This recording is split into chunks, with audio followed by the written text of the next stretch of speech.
दोस्तों नमस्कार, मैं उमेश गौतम मध्य प्रदेश समाचार से। आखिर दोषी कौन और प्रशासन की इतनी बड़ी गलती क्यों? आखिर क्या नियम और ऑनलाइन हो जाने के बाद प्रशासन और प्रशासन से फरार अपराधियों की लिस्ट किसके पास रहती है? अगर प्रशासन के पास रहती है, सतना के पुलिस के पास रहती है, तो फिर जेल से भागी अपराधी आज तक पकड़े क्यों नहीं गए और उसकी आंगली कार्रवाई क्यों नहीं हुई?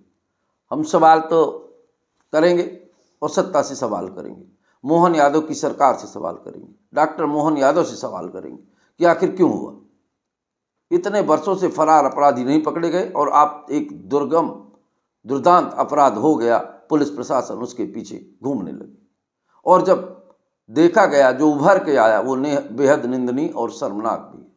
बात करते हैं सतना के नागौद थाना अंतर्गत की 12 पत्थर की, जहां अपराधी ने अपराध की सारी हदें पार कर दी। ऐसी निर्मम हत्या कर दी कि पूरे प्रदेश का दिल दहल गया। 12 पत्थर में एक पैरोल पे आए अपराधी ने अपने ही गांव के एक व्यक्ति को गोलियों से भून कर रख दिया। गोलियां ऐसी नहीं, 5-5, 6-6 गोलियां मारी गई।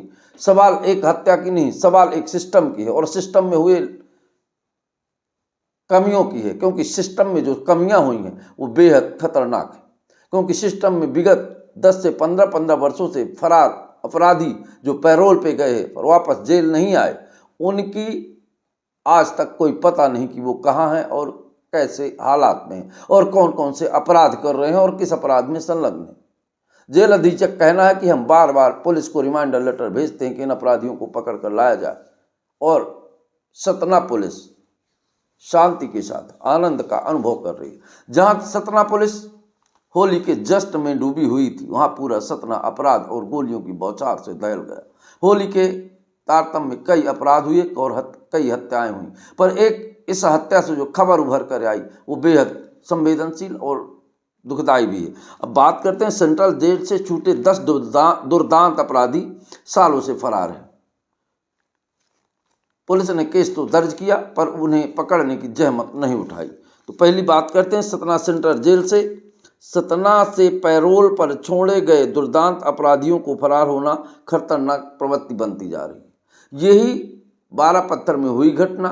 सतना से पैरोल पर छूटा अपराधी, ताजा मामला नागौद के कुख्यात बदमाश चंदन यादव का है। यह चंदन यादव हत्या की सजा काट रहा था। चंदन यादव पैरोल पर जेल से बाहर आया और फरार हो गया। 3 माह तक पुलिस उसकी तलाश नहीं कर पाई। इसी बीच होली के अगले दिन उसने अपने ही रिश्तेदार को गोलियों से भूनकर हत्या कर दी और मृतक के बेटे पर भी फायरिंग की। इस घटना ने पुलिस और पैरोल व्यवस्था पर गंभीर सवाल खड़े कर दिए।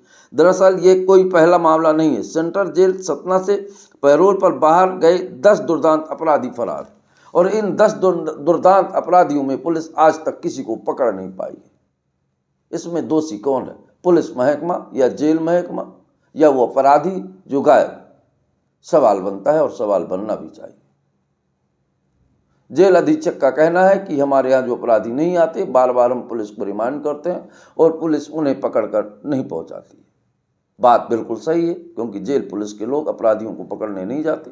उनके जेल तक पहुंचाने के बाद सुरक्षा के संपूर्ण दायित्व की उनकी जिम्मेदारी रहती है।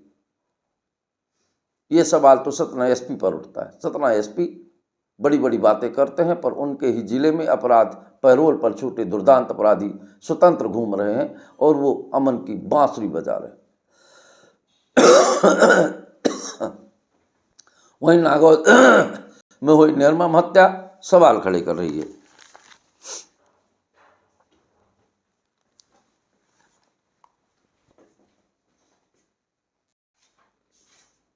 बारह पत्थर में आपराधिक अंजाम देने वाला चंदन यादव 2002 में राजेंद्र नगर में पास कॉलोनी में शुक्ला परिवार के मोस्ट वांटेड था और शुक्ला परिवार में 3-4 लोगों की हत्या कर दी थी। उसके बाद उसे आजीवन कारावास की सजा हुई। पैरोल पे 3 महीने पहले बाहर आया, पर पुलिस आज तक उसको पकड़ नहीं पाई और 12 पत्थर में फिर से उसने 2 लोगों की गोली मारी। पिता बादल सिंह की मौत हो गई और बेटा अस्पताल में भर्ती। सवाल इस बात का नहीं कि अपराध होते हैं, सवाल इस बात का है कि अपराधियों को स्वतंत्र छोड़ती सतना पुलिस इस बात को इंगित करती है कि पुलिस तो होली में जश्न मनाएगी अपराधों की बाढ़ बढ़ती जाए तो कोई बात नहीं। केवल सतना जेल से 10 ऐसे अपराधी और दुर्दांत अपराधी फरार हैं जो करीब 10-10 सालों से 12-12 सालों से फरार हैं और सतना पुलिस उन्हें पकड़ नहीं पाई। आखिर सवाल तो उठता है और सवाल उठना चाहिए, सतना पुलिस है या धजी का सांप, ना फूंकती है ना पुकारती है, केवल गीत गाती है। और ये बात निश्चित तौर पर विचारणी और देश के मुखिया, प्रदेश के मुखिया को भी इस बात को संज्ञान लेना चाहिए और पूरे प्रदेश में पैरोल में छूटे हुए अपराधियों की संख्या निश्चित कर उन्हें फिर से पकड़ने का प्रयास करना चाहिए।